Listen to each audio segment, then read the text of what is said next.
Kami memiliki Allah yang telah melakukan karya yang terbesar di dalam kehidupan kami. Terima kasih Tuhan untuk anugerah panggilan Tuhan di dalam kehidupan kami. Tuhan pimpin kami, jika sebentar kami akan membaca dan mendengar firman-Mu. Memohon Roh Kudus Tuhan, kiranya menguduskan hati dan pikiran kami semua. Tuhan layakan di dalam kami membaca, merenungkan, dan menyampaikan kebenaran firman. Biarlah Tuhan baik hamba-Mu maupun jemaat-Mu yang bersama-sama diberkati oleh firman ini, dan kami mau belajar tentang di dalam kehidupan kami setiap hari. Hanya di dalam nama Tuhan kami Yesus Kristus yang menjadi Tuhan dan Juru Selamat kami berdua. Kami mempertaruhkan renungan pada pagi hari ini. Amin. Selamat hari Minggu, salam umat Tuhan. Kita bersyukur kita beribadah memuji memuliakan nama Tuhan. Kita akan bersama-sama merenungkan firman Tuhan. Beberapa video yang lalu kita sudah bahas bagaimana penyertaan Tuhan dalam kehidupan orang percaya. Kita akan belajar tema tentang panggilan Yunus. Kita akan melihat di dalam kitab Yunus pasalnya yang pertama, ayat pertama sampai ayatnya yang ke-7. Baru kita loncat Yunus pasal 3 ayat yang pertama. Kita melihat Yunus pasal pertama ayat pertama sampai ayat yang ke-7 terlebih dahulu. Dikatakan demikian. Datanglah firman Tuhan kepada Yunus bin Amittai demikian. Bangunlah, pergilah ke Niniwe, kota yang besar itu. Berserulah terhadap mereka, karena kejahatannya telah sampai kepadaku. Tetapi Yunus bersikap untuk melarikan diri ke Tarsis, jauh dari hadapan Tuhan. Ia pergi ke Yafo dan mendapatkan di sana sebuah kapal yang akan berangkat ke Tarsis. Ia membayar biaya perjalanannya, lalu naik ke kapal itu untuk berlayar bersama-sama dengan mereka ke Tarsis, jauh dari hadapan Tuhan. Tetapi Tuhan menurunkan angin ribut ke laut, lalu terjadilah badai besar sehingga kapal itu hampir terpukul hancur. Awak kapal menjadi takut, masing-masing berteriak-teriak kepada Allahnya, dan mereka membuang ke dalam laut segala muatan kapal itu untuk meringankannya. Tetapi Yunus telah turun ke dalam ruang kapal yang paling bawah dan berbaring di situ, lalu tertidur dengan nyenyak. Datanglah nahkoda mendapatkannya sambil berkata, bagaimana mungkin kau tidur begitu nyenyak? Bangunlah, berserulah kepada Allahmu. Barangkali Allah itu akan mengindahkan kita sehingga kita tidak binasa. Lalu berkatalah mereka satu sama lain, marilah kita bawa undi supaya kita mengetahui karena siapa kita ditimpa oleh malapetaka ini. Mereka membawa undi dan Yunuslah yang kena undi. Kita loncat pasalnya ketiga ayat yang pertama. Datanglah firman Tuhan kepada Yunus untuk kedua kalinya demikian. Bangunlah, pergilah ke Niniwe, kota yang besar itu, dan sampaikanlah kepadanya seruan yang kufirmankan kepadamu. Bersiaplah Yunus, lalu pergi ke Niniwe sesuai dengan firman Allah.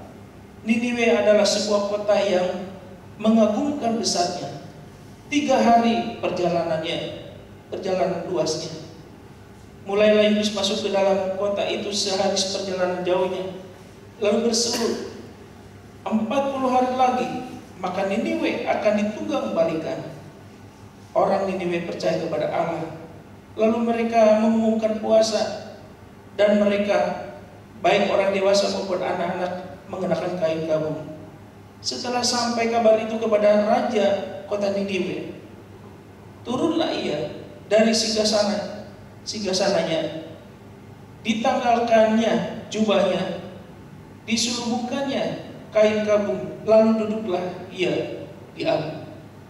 Lalu atas perintah raja dan para pembesarnya, orang memaklumkan dan mengatakan di Niniwe demikian.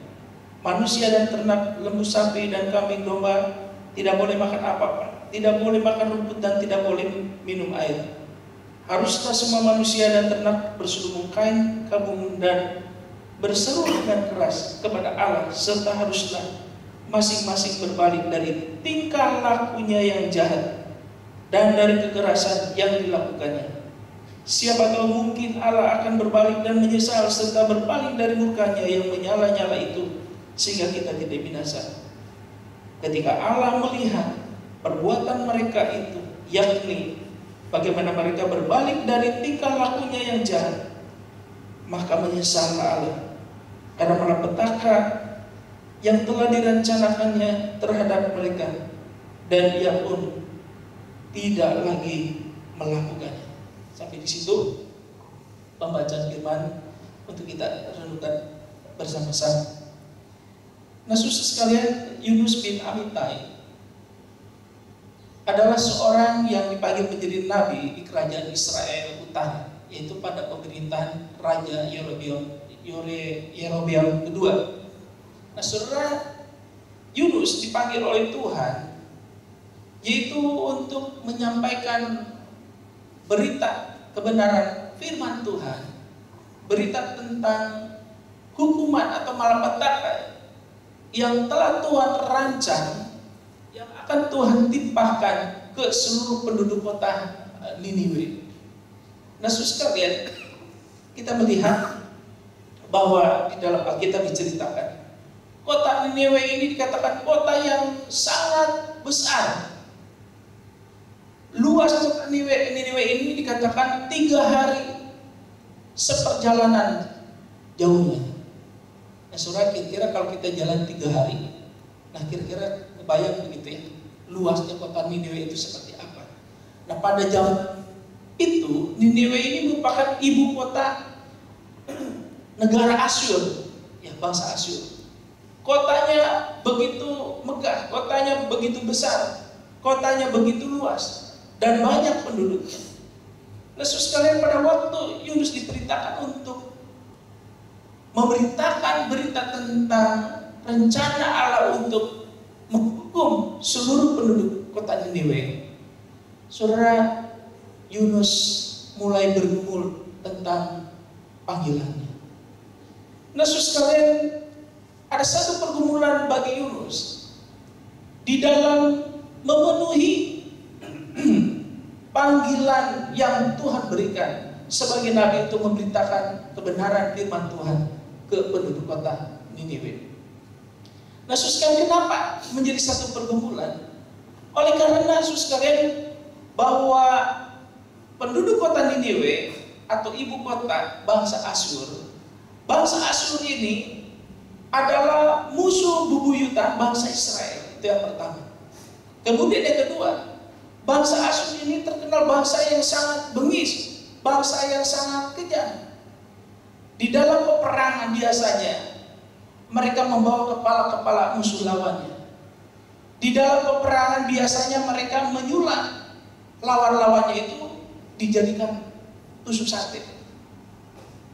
Kekejaman bangsa Asyur ini, dan mereka merupakan musuh bebuyutan bangsa Israel. Inilah yang membuat bangsa Israel itu cukup gentar menghadapi bangsa Asyur itu.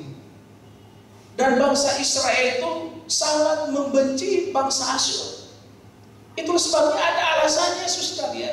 Kenapa Yunus memiliki satu pergumulan ketika Tuhan memberikan satu panggilan untuk memberitakan kebenaran firman Tuhan, berita tentang penghukuman yang akan ditimpakan kepada bangsa Asyur, yaitu kepada penduduk kota Niniwe. Yesus sekalian, hal yang pertama di dalam bagian ini, Yesus sekalian, bahwa panggilan Tuhan itu membutuhkan ketaatan di dalam hidup kita. Saudara, baik suka atau tidak suka, panggilan Tuhan itu memang kadang-kadang berlawanan dengan kehendak hati kita, berlawanan dengan keinginan kita.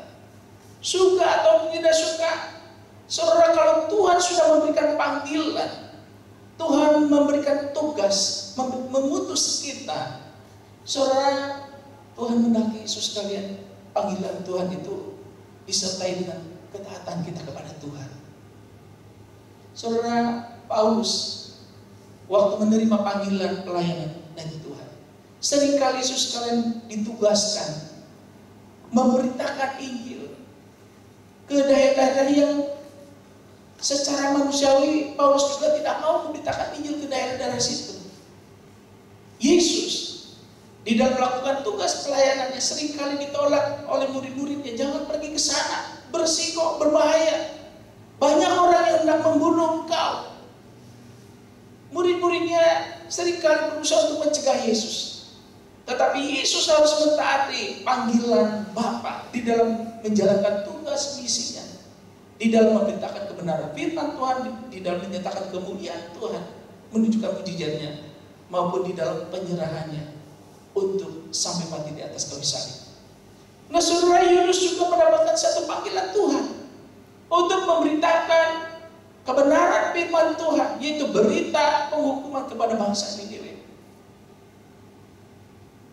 Yunus sangat bergumul, dan Yunus walaupun ini bertentangan dengan hatinya, karena bangsa Israel, bangsa Niniwe atau bangsa Asyur ini adalah bangsa yang kejam, musuh bebuyutan.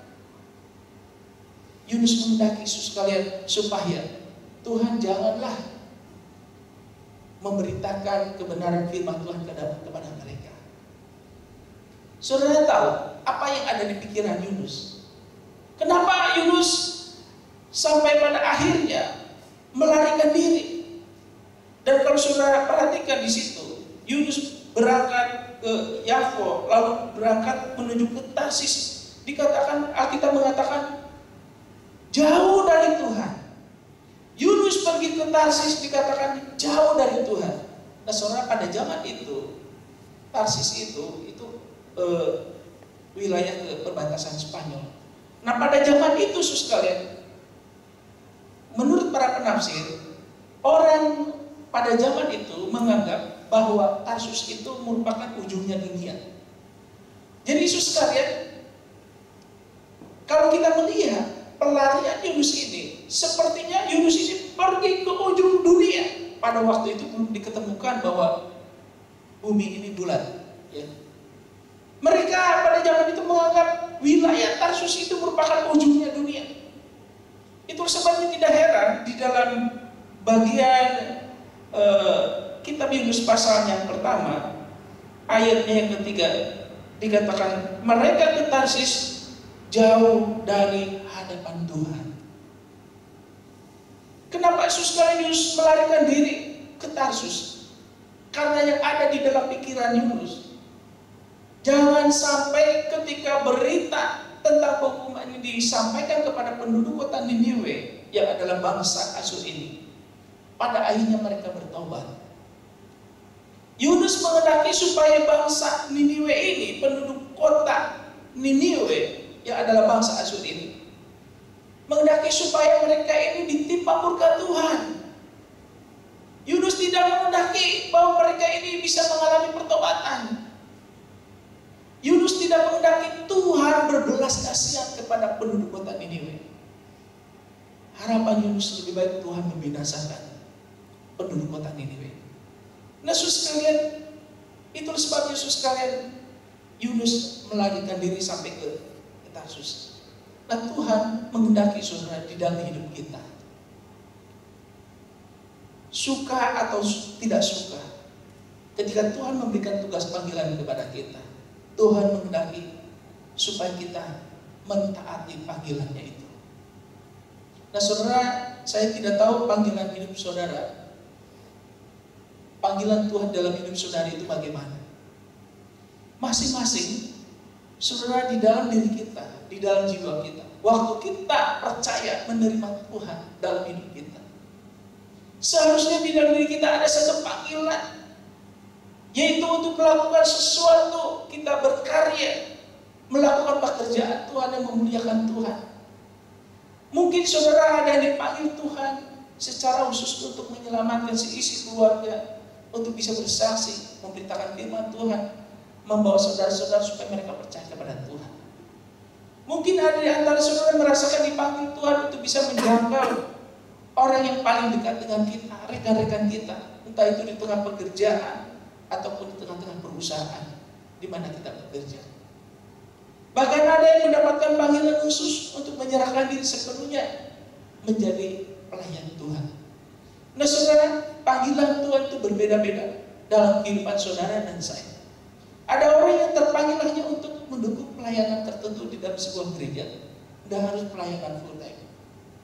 Tetapi semuanya panggilan yang Tuhan berikan dalam diri kita itu mulia. Saudara, waktu saya pelayanan di Cianjur, saya merintis jemaat di sana.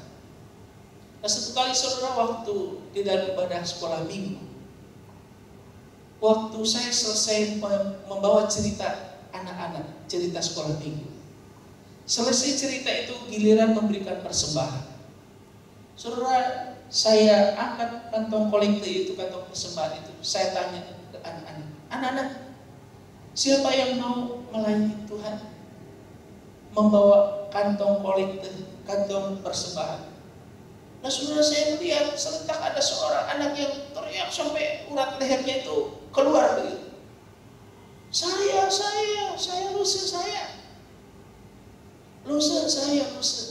guru, saya. Nah saudara sekalian, saya memandang anak laki-laki ini, saudara sekalian.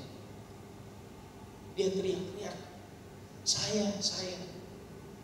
Akhirnya saudara, dari beberapa orang yang ingin melayani, membawa kantong persembahan, saya serahkan ke anak laki-laki ini yang begitu serius, begitu menginginkan untuk melayani Tuhan. Ketika saya tawarkan untuk membawa kantong persembahan, saudara, bayangkan kalau kita memiliki jiwa panggilan seperti anak-anak ini. Ketika Tuhan memanggil kita, memberikan panggilan untuk kita melakukan pelayanan yang Tuhan percayakan kepada kita, entah dalam bentuk apapun juga, saudara, kita punya ketulusan seperti anak ini, kesungguhan untuk mau mengambil, mau mentaati perintah panggilan, tugas pelayanan yang diberikan, walaupun itu kelihatannya kecil. Saudara, pelayanan itu nggak harus di atas mimbar, nggak harus kita menjadi pendeta, nggak harus kita menjadi majelis. Saudara, mari kita merenungkan diri kita masing-masing, kita introspeksi. Kira-kira Yesus, panggilan apa yang Tuhan berikan dalam diri kita ketika kita menjadi orang Kristen, ketika kita menjadi anak Tuhan. Kita harus yakin, Yesus sekalian, kalau Tuhan memberikan benih iman di dalam diri kita, sehingga kita percaya Tuhan, kita mengenal kebenaran firman Tuhan, kita harus yakin mesti ada tugas misi panggilan yang Tuhan berikan kepada kita, dan Tuhan menghendaki kita mentaatinya. Saya pernah, saudara sekalian, mengalami pergumulan di dalam panggilan untuk menjadi hamba Tuhan ini, dan tidak mudah bergumul untuk pergi maju sekolah teologi, atau saya tetap bertahan bekerja di perusahaan tekstil di Bandung pada waktu itu. Dan tidak mudah, saudara sekalian. Tetapi Tuhan mau, ketika Tuhan memberikan panggilan di dalam diri kita, itu kita harus mentaati. Yang kedua, saudara sekalian, panggilan Tuhan di dalam hidup kita itu, yaitu memiliki konsekuensi. Artinya, saudara sekalian, ketika panggilan Tuhan itu kita ikuti, kita taati, kita lakukan, ada konsekuensinya, baik untuk kita maupun untuk pelayanan yang kita kerjakan dalam hidup kita. Saudara sekalian, ada satu dampak yang besar ketika panggilan itu kita taati di dalam hidup kita. Tetapi saudara, ketika kita tidak mentaati panggilan itu, juga ada konsekuensinya di dalam diri kita maupun di tempat pelayanan yang kita lakukan. Nah saudara, waktu saya mendapatkan panggilan untuk sekolah teologi, saya dapat brosur. Waktu itu Sekolah Tinggi Teologi Bandung itu baru pertama berdiri, dan brosurnya itu tiba di salah satu gereja di Bandung waktu saya beribadah. Saya dapatkan brosur itu, lalu saya bawa pulang ke tempat mes yang tempat tinggal saya bekerja. Nah sesuai waktu saya membuka brosur itu, saya teringat bahwa dulu saya pernah menyerahkan diri untuk menjadi hamba Tuhan. Saya ingat waktu ibadah KKR yang pertama kali, KKR pemuda remaja yang diadakan oleh pendeta Dr. Stephen Tong di Istora Senayan. Pertama kali dia mengadakan ibadah KKR besar-besaran. Nah waktu itu saya hadir saudara, dan saya menyerahkan diri. Dan pada waktu itu pendeta Dr. Stephen Tong menumpangkan tangan mendoakan saya. Tetapi sudah waktu saya sudah bekerja di perusahaan tekstil, ketika saya mendapatkan brosur untuk sekolah teologi itu, saya bergumul. Apakah saya harus sekolah teologi atau saya tetap menikmati di dalam pekerjaan itu? Saya sudah posisi waktu itu supervisor, membawahi beberapa karyawan di perusahaan tekstil itu. Nah saudara, waktu itu saya bergumul antara saya harus melepaskan atau tidak. Tetapi saudara, pada akhirnya saya mengambil keputusan, saudara, saya sudah bekerja di sini, saya bisa melayani ke gereja, datang melayani sekolah minggu. Saya tetap bekerja di perusahaan tekstil. Akhirnya brosur itu saudara saya taruh di bawah bantal. Saudara, apa yang terjadi? Pada malam hari jam 12 malam, saya mimpi disambar petir. Dan waktu itu saya mengalami ketakutan luar biasa. Dan setelah peristiwa itu saya sampai tulis di diari. Untuk pertama kali saya diliputi oleh ketakutan, oleh mimpi itu. Dan ternyata saudara, berapa hari kemudian, singkat ceritanya itu perusahaan itu bekerja 24 jam. Salah satu petugas supervisor, petugas malam itu tidak hadir. Maka saya harus menggantikannya. Nah saudara, waktu saya menggantikan tugas malam itu, jam 12 malam saya mengalami kecelakaan. Karena ada lepas itu mesin yang sedang saya perbaiki waktu itu, air panasnya itu terlepas menyembur ke seluruh badan saya. Dan itu tepat jam 12 malam. Sama persis waktu saya mimpi disambar petir waktu itu. Sekujur badan saya sudah meleleh. Dan waktu itu salah seorang karyawan anak buah saya, spontanitas, karena tujuannya untuk menolong, dia ambil oli bekas di galon, dia siram ke seluruh badan saya. Karena melihat saya berteriak, badan saya sudah meleleh. Saudara, setelah itu saya dibawa lari ke rumah sakit. Sampai di rumah sakit, saudara, masuk ruang UGD, itu dokternya, susternya yang mengobati, mereka mikir-mikir bingung, gimana cara mengobatinya ini? Seluruh badan penuh oli, saudara sekalian. Tempat tidur penuh oli. Mau melakukan pengobatan saja mereka bingung, saudara. Akhirnya saudara, lama sekali berjam-jam saya bersihin dulu badan saya. Karena ada kesalahan dilakukan oleh anak buah saya. Setelah itu saya dikuliti, saudara. Sampai sekarang bekasnya masih ada ya, di tangan. Dikuliti, wah saya teriak-teriak. Dan tetapi puji Tuhan, ya muka saya pulih kembali normal. Makanya saya kalau berenang di pantai itu, kalau agak lama saya rasa perih gitu di muka itu. Demikian juga kalau kena sinar matahari terlalu lama. Nah saudara, pada waktu itu, ketika saya sudah mulai membaik, ya, diperban seluruh badan saya, tapi saya sudah rasa nyaman, saya bisa hubungi keluarga saya. Dan herannya, ketika ibu saya dihubungi, ibu saya mengatakan, "Deh, mama rasa kayaknya kamu sudah waktunya kamu sekolah teologi ya." Dia ingat sekalian ada Ibu Asiana yang membimbing saya untuk jadi hamba Tuhan.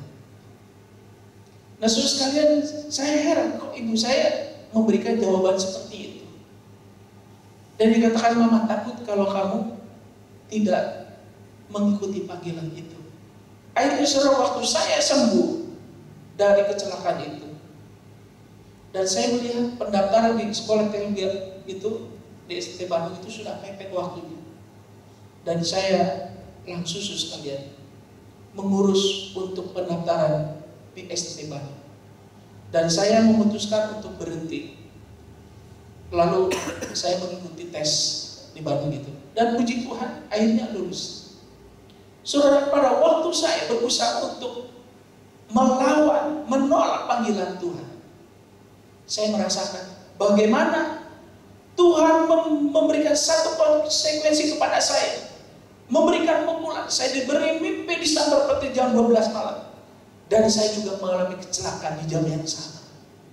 Saudara, Yunus pada waktu menerima panggilan Tuhan, dia menolak, dia tidak mentaati, disuruh pergi ke Niniwe, dia berangkat ke negeri Tarsus, ke ujungnya dunia.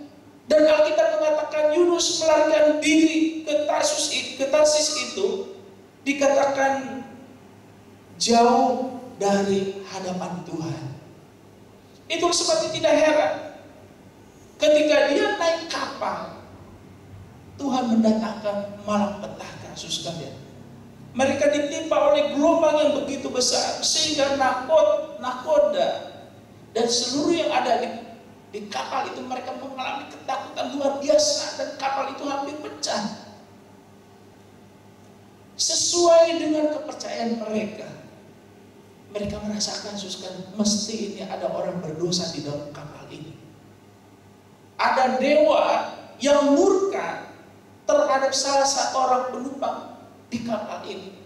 Waktu mereka membuat undi, ternyata Yunus yang benar, dan mereka akhirnya tahu bahwa Yunus yang membuat mereka akhirnya menghadapi bahaya besar di kapal itu.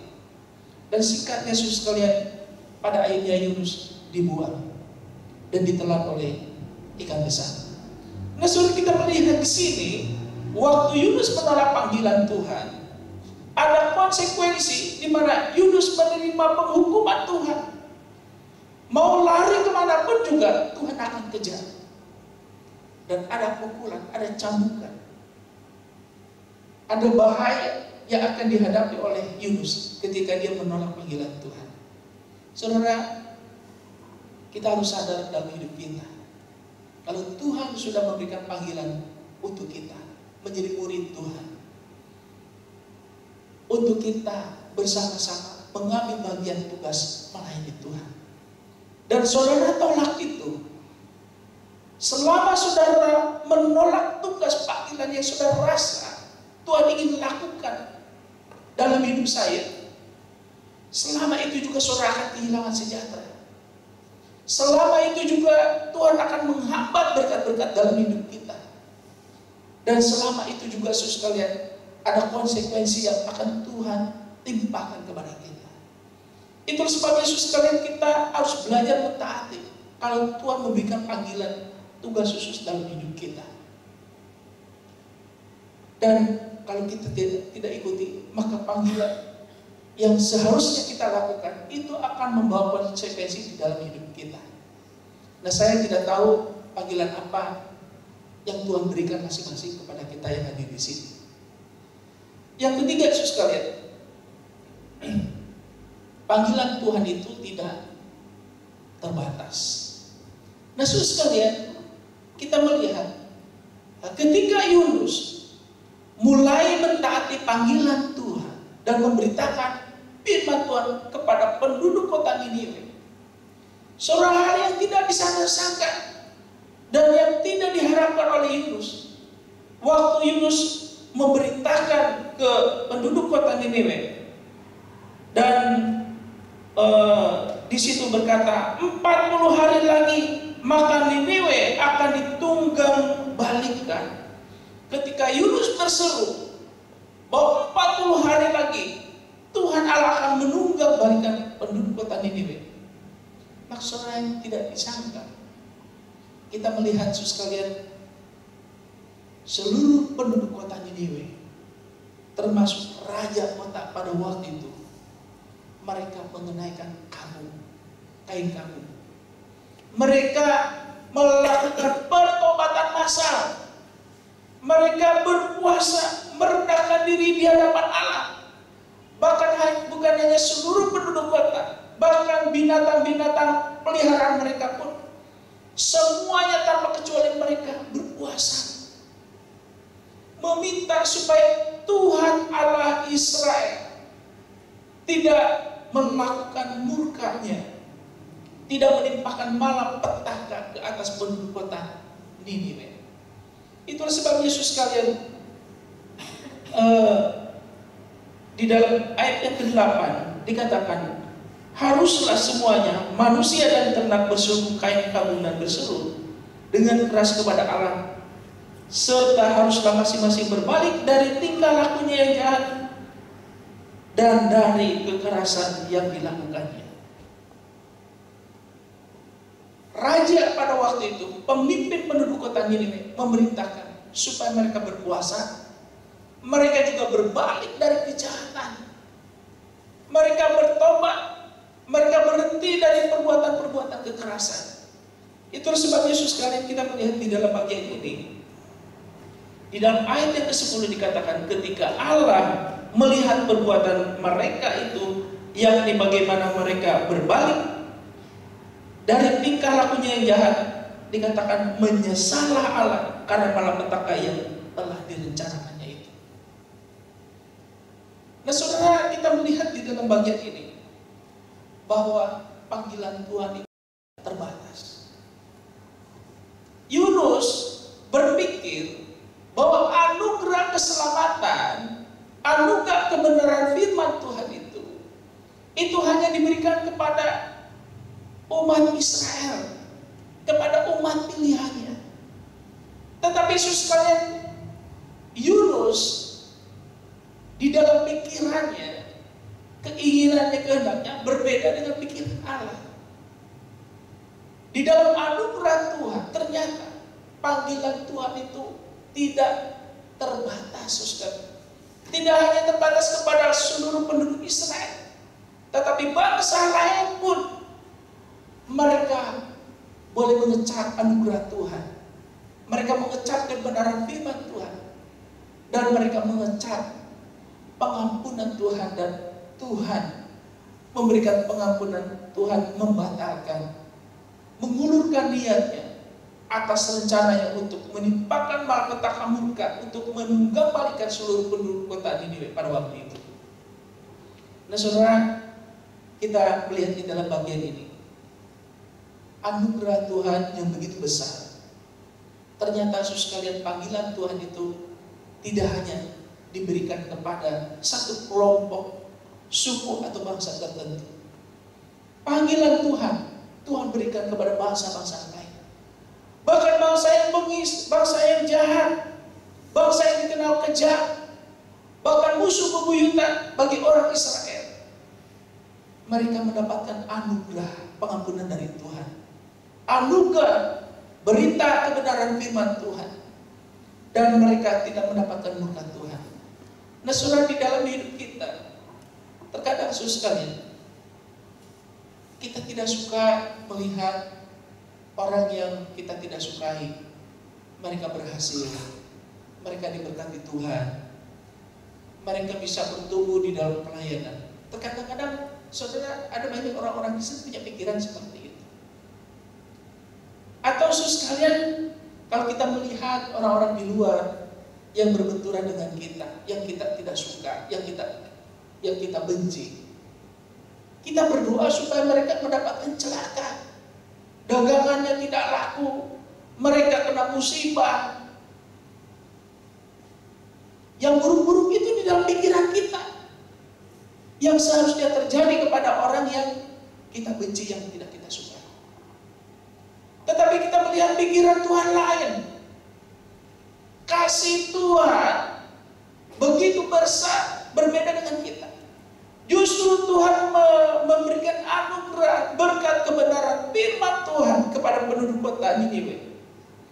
Tuhan juga memberikan anugerah pengampunan, anugerah belas kasihan, dan tidak disangka-sangka. Waktu Yunus menyerukan berita pertobatan, peringatan. 40 hari lagi penduduk kota Niniwe akan ditunggang balikan. Dan hal yang tidak disangka oleh Yunus, mereka bertobat, meninggalkan kejahatannya. Mereka berkabung, merendahkan diri di hadapan Tuhan. Yunus mengalami depresi, mengalami stres, oleh karena Tuhan berbelas kasihan kepada mereka. Yunus kecewa, Yunus marah kepada Tuhan, Yunus stres dan melarikan diri dari Tuhan.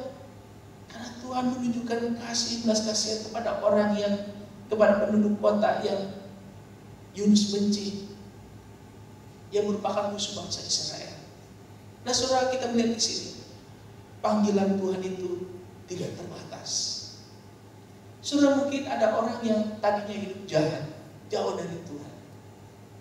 Tapi di dalam anugerah Tuhan, Tuhan bisa mengubah orang-orang yang bengis, orang yang jahat sekalipun, sehingga dipakai menjadi alat Tuhan.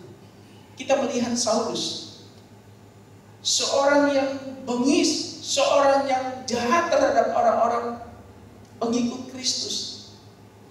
Dan di dalam perjalanannya ke Damsyik, Saulus berusaha untuk mengenai jemaat, mengenai orang-orang Kristen, murid-murid Tuhan.